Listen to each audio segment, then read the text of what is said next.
Talking about the church model is a fairly easy thing to do, but talking about changing what your church does to become the very best it can be may be a little harder than we're ready for.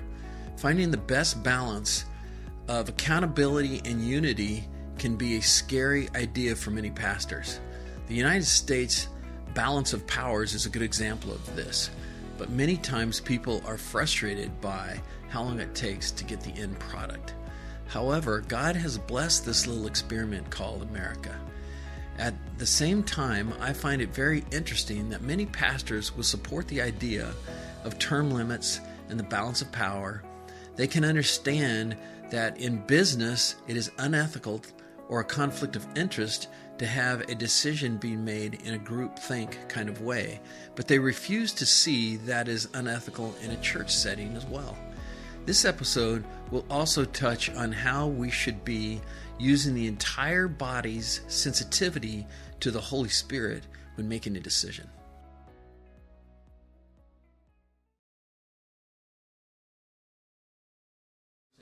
Nobody needs a break? Cruise on? Do this. All right, so just a couple final pieces. So we're kind of still establishing the church, and that whole exercise is about the biblical understanding of what the church is. Because I think there's a huge amount of confusion in that today, in the day and age in which we live. So if you have a decision to be made, there's about 3 different ways to make them. You might add 1 or 2 more, but let's keep it as simple as we can. It's basically there's a unilateral decision. I'm making all the decisions tonight. You guys do what I say. Mm-hmm. Or we say, oh, we're going to take a vote. It's time to take a break. We vote on it. Or we really hug each other and say, Ryan, he's not quite ready. We'll wait a little bit longer. We all get on board. We have complete consensus and make the decision in complete harmony. Which one works? They all work. Mm-hmm. They all work. 9 times out of 10. It's a 9 times out of 10 thing if you use wise people. Which method should we use? Who cares means if there's not that many people that care about it, it's okay to do unilateral. We're getting ready to go on a trip this weekend. The church bus needs tires. Go get some tires on there. Not that many people care about it. And they would care if we wrecked the van because of the bad tires. But they don't care if you go spend a little bit of money right now so we keep everybody safe. Who cares? So that's not a bad way to do it with who cares. Sometimes it's a matter of how many people need to agree. So you might have to involve some more. And if you want a really, really unified decision, you try and do consensus when you can. Keep adding that. So I'm not saying that's the law of what we have to do, but here's some substance for this. That same message from Acts 15, these 3 popped up. I already had 2 in here, but this is a great one as well. So be of one accord is this, and really camped out on counsel and wise counsel. When I read these verses, I camp out on multitude because I really believe in this. I really believe in that. So multitude counsel brings unity. It's a form of finding and getting unity is the conversation direction I'm taking this here. Level of work it takes. This takes very little effort. This takes a good bit more effort. And this takes a lot of effort. How much more effort did that conversation take when we turned it into a team? It took a lot longer. It was a tougher conversation. Same is true with how much support you're going to get. You usually get a lot more support when you try to make a consistent decision. The quality of the product is always the best the more people you involve. You can scientifically prove that. Don't want to be dogmatic all the time, but you can on that one. One problem when you get into the business sector, again, if you have a guy who's making all the unilateral decisions and he doesn't have a strong business board above him, if he's making the unilateral decisions and another 2 or 3 managers with him are making those decisions, that's called a conflict of interest. It's unethical. Because they have to make the decision he wants because their paycheck depends upon it. And churches today are setting themselves up like that. And this is not biblical. When you involve more people, they're not tied to it. They can walk away, they're volunteers. I'm not saying that you have to do this. I'm just saying which one is the best one, which really works well. Sometimes it takes too much work to get through that, and you have to make some unilateral decisions. But in general, if you want the best product, you want to try and involve as many people as you can. Once again, this is what works. How much unity is important. It takes a lot of work. Implied silence is not unity. And many churches today work under complied silence. That was one of Drew's bullets the other day too. He had the same one. He was referring to conservative churches beat people into submission with their rules, but I would submit to you that the governance of is very similar to that. Complied silence is not unity. Complete support is unity. So let's look at the Bible real quick. Timothy talks about doctrine. It's 13 of the 53 times it talks about doctrine in Timothy. Many churches use this to refer to how you set up a church. Chapter 1 is wonderful. There's only one doctrine. It's the doctrine of the disciples. This verse, we'll get back to it, so I'll move on from it. But we know that the law is good if a man is lawful, if a man use it lawfully. Knowing this, the law is not made for the righteous. Putting man under the law is contrary to good doctrine. Steve Pettit had a really good conversation out about that. He said he agrees with that 100%. He does say this about the law. The law is good. It's like a road. If you're on a road using the law, you're going to get somewhere quick. You can drive off this side if you want. You can drive off that side if you want. But it's not nearly as smooth sailing. It's going to get bumpy for you. There's problems when you get off of it. But it's not necessarily that it's the way to heaven. It's just a better way to travel. The law is good. It's not the enemy. So I thought that was really good input. 12 is very good. We should all thank God for putting us all in ministry. If you study that verse, we're all in ministry. It's just such a blessing we should all have. Paul was the chiefest of sinners and the best Christian probably ever, other than Christ. You know, it's a hopeful verse. That should give us all hope. Mm-hmm. I'm the worst, but you can still be the best. You can good, better, best. You can still get there, coming from being the worst. Holding faith and good conscience, which some have put away concerning faith, have made shipwreck. Then there's the order of the church in Timothy, the officers of the church. There's a lot of vagueness there. Basically, you should be qualified, whether you're a deacon or elder, or what do you call which way. You should all be qualified all your life. Christ was, he washed people's feet and was the leader of the church. And he was qualified through any of those positions. Basically, and I stole this little section from J. Vernon McGee, so just full disclosure. But I liked it. I thought it was very, very good. Basically, there's about 3 forms of governance in the church. There's Episcopal, which is top down, like a pope. There is like a presbytery where you elect some officers, you may elect deacons. There's representation that directs a church. And then there's congregational rule. Most of your independent churches try to be that. Most of your Baptist churches try to be that. Although there's a lot of crossover there, there's a lot of churches that lean into the Presbyterian. Elected officials do a lot of the running of it. But if you notice a pattern, and as I talked about, precept upon precept, no matter what genre you're in, these truths hold true, and that truth would hold true there as well. It's very similar to that. 9 times out of 10, a good decision is made. It's that 10th decision, and because John asked that question, I went ahead and said that earlier. 9 times out of 10, a consensus decision is a good decision. It's that 10th decision. It will be a better decision than this bad decision. It will be a better decision. It's something you can count on. So, with this, you're saying that churches should be in that 3rd congregational. The model should lean towards that. Okay. The models lean back and forth currently. They do. Some churches hold faster to this model, and some churches hold faster to that model. Okay. So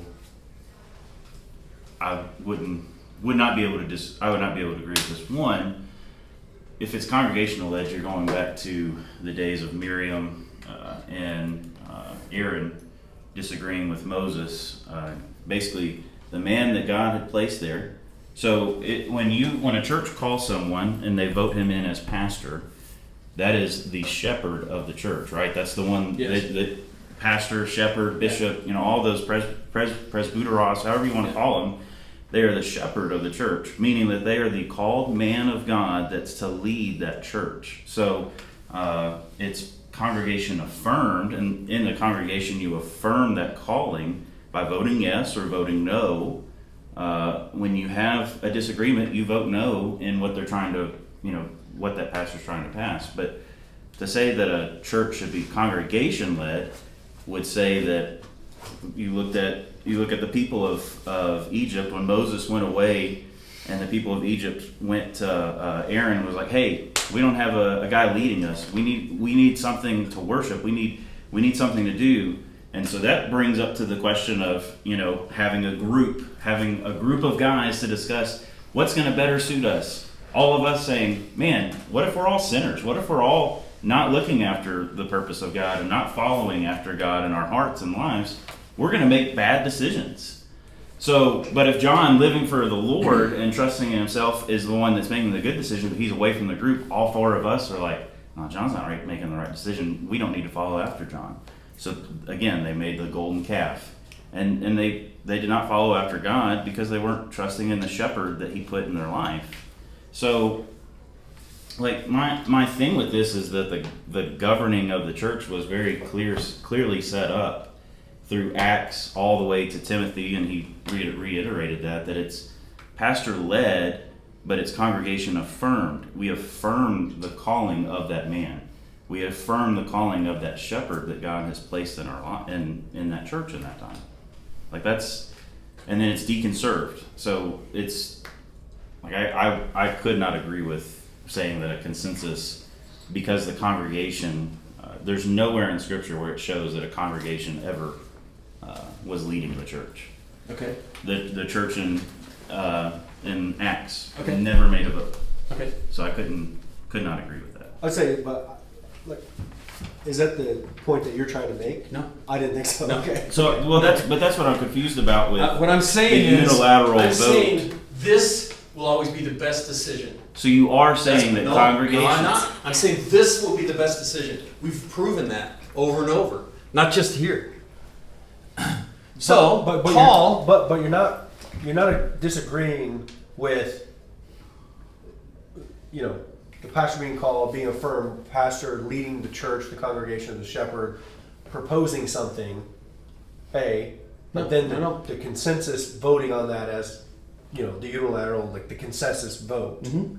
That right? So I think that you're both You're- saying the same thing. I don't disagree. I'm not disagreeing with him. The wording that I have a problem with is that it says congregation. The people vote and are in control. Right, okay. That the control doesn't belong to the people I'm or not- the pastor. I'm not advocating for any of this. I know that when But a you said- decision is, I'm not advocating for any of this. This is J. Vernon McGee. Right. I agree with what he's saying. I understand. But I'm not what you're- advocating for that.